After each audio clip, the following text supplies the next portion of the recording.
Art of war آپ پڑھتے ہیں کتاب، لیکن حبیب اعظم صلی اللہ علیہ وسلم نے اصول قائم کیے. لیکن جب آپ قابض ہو جائیں اس جگہ، اب تم ان کے درختوں کو بھی نہیں کاٹو گے. اس سے بھی عجیب بات بتاؤں جو حضور نے اصول میں رکھی.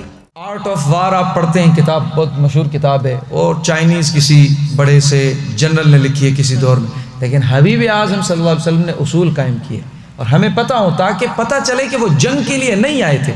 وہ اصول خبر دیتے ہیں رحمت والے نبی کی. اصول کیا تھے؟ فرمایا کہ جب کسی جگہ آپ جنگ کریں، اور جنگ میں جو میدان ہے نا، میدان سب سے زیادہ میدان کے اندر اصول نہیں ہوتے. تو حضور علیہ السلام نے میدان کے لیے نہیں کہا کہ ادھر تو آپ نے اپنی دفاع اور جنگ کرنی، لیکن جب آپ قابض ہو جائیں اس جگہ، آپ کسی جگہ حملہ کر کے قابض ہوں تو ان کی ٹیریٹری میں داخل ہو جائیں، تو آقا علیہ السلام نے فرمایا سنو، اب تم ان کے درختوں کو بھی نہیں کاٹو گے. جنگ کا اور پھر درخت کا نہ کاٹنا، اور جو جنگ کے لیے بھیجا گیا اس کا اس سے کیا تعلق ہے، یہ غور کرنا ہے ہمیں. اور یہ کوئی عام بات نہیں ہے، اسے علی اعلان بار بار بتانا ہے، سمجھانا ہے ان لوگوں کو جنہیں نہیں پتا کہ نبی اعظم صلی اللہ علیہ وسلم نے تو یہ اصول رکھے تھے. اور نمبر 2، حضور علیہ الصلوۃ والسلام نے فرمایا ان میں جو خواتین ہیں ان پہ نہ حملہ کرنا ہے نہ انہیں ایذا دینا. اور آپ جانتے ہیں کہ جنگ میں کیا بے حرمتیاں ہوتی ہیں. حضور علیہ السلام نے وہ قاعدہ رکھا کہ مائیں ہیں، بہنیں ہیں ان کی، آپ نے ان کو کچھ ایذا نہیں دینی. نمبر 2، دوسرا آقا علیہ السلام نے فرمایا ان کے جو معصوم بچے ہیں، یہ تو فرعونیت ہے نا، حبیب اعظم صلی اللہ علیہ وسلم جو بیان کرے وہ نبوت ہے. میں نہیں، ان کے بچوں کو بھی قتل نہیں کرنا ہے. اور پھر آقا کریم صلی اللہ علیہ وسلم نے فرمایا کہ ان کے جو جانور ہیں، مویشیاں ہیں، ان کو بھی تم نے ذبح نہیں کرنا ہے.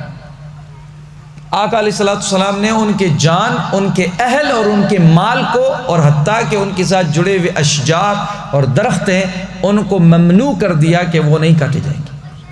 اور جنگیں دفاع میں کی، اور جنگ جب دفاع میں جیت بھی رہے ہوتے تو یہ ساری چیزیں خود پہ حرام کر دیتے. اس سے بھی عجیب بات بتاؤں جو حضور نے اصول میں رکھی، اور وہ جنگ کے میدان میں رکھی. کیونکہ میں نے یہ عرض کیا کہ جنگ کے میدانوں میں کوئی اصول نہیں چلتے، بھلے کچھ بھی کر لیں.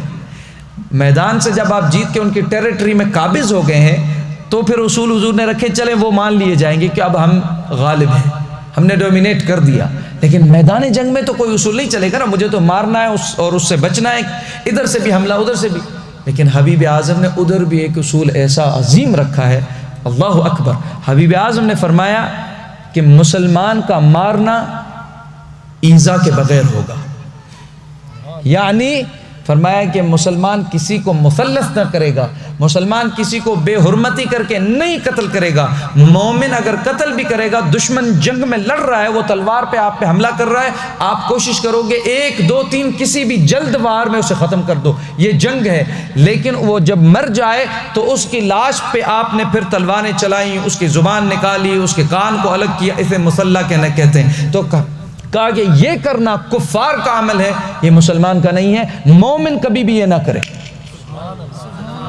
یعنی کافر کی لاش کی بھی حرمت حبیب نے بتائی کہ وہ ایز اے انسان، اب وہ آپ کی اس کے ساتھ اس کی روح تو قبض ہو گئی ہے، آپ روح کے ساتھ ایذا ہوتی ہے محسوس، اب تو ایذا محسوس نہیں ہوگی، تو آپ اپنی انا اور نفسی خواہش کے لیے اس کو نہ ماریں، آپ نے خدا کے لیے اس کو مار دیا، وہ چلی گئی روح، اب آپ اس کے جسم کو مسلح نہ کریں.